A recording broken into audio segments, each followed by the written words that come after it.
Chocolate isn't just for desserts. It's also great with savory ingredients, like in this sandwich. I top grilled sourdough with creamy French brie, semi-sweet chocolate, and fragrant fresh basil. Then I grill them until the chocolate is just melted and the cheese gets soft and gooey. My panini with chocolate and brie is uniquely delicious. Now I'm gonna show you one of the funnest and most unusual ways to use semi-sweet chocolate. I'm gonna do it with my panini.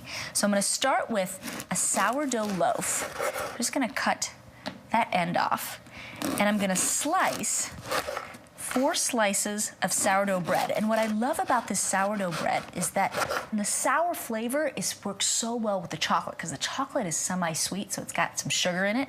And the combination, I just love. So I'm gonna cut the slices about 1/4 to 1/2 inch thick. You don't want them too thick or you can't bite into them.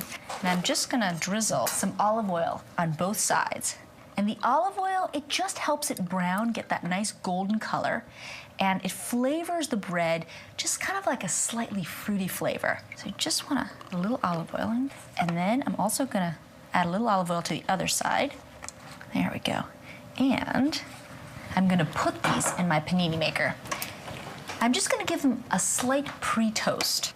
I really like doing this because it gives them that perfect amount of crunch when you bite into it. Okay, while those grill, I'm gonna get started on my cheese. Now, I'm using a French cheese. It's actually brie, and brie is a French cow's milk cheese. There we go.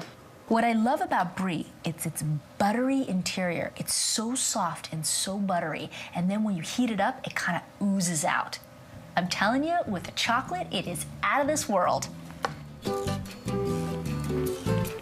It's nice and cold, which makes it really easy to cut.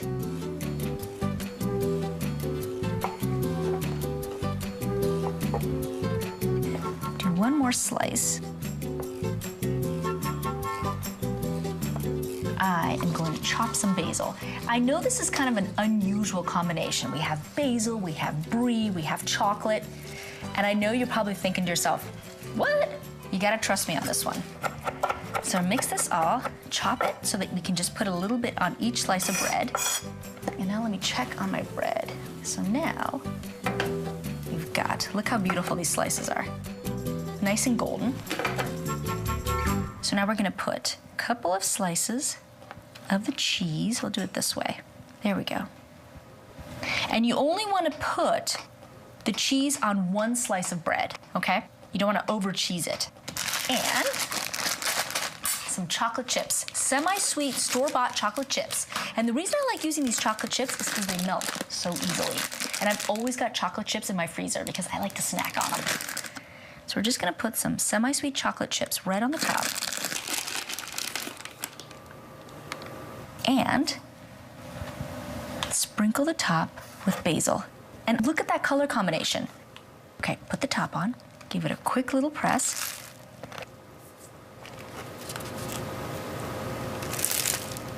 And pop it back into the panini maker.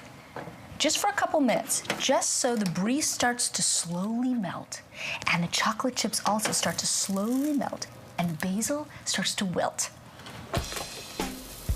Just for a minute or two. Ooh, I can see the chocolate and brie are starting to melt. Perfect. Oh my goodness. Look at the cheese and the chocolate. My paninis are ready. Pull those out. There we go. So now, with my serrated knife, just because it makes it easier, I'm gonna cut these into thirds. There we go, 1. So I've got 3 pieces. Oh, look at that. So now I'm just gonna put them on my serving platter.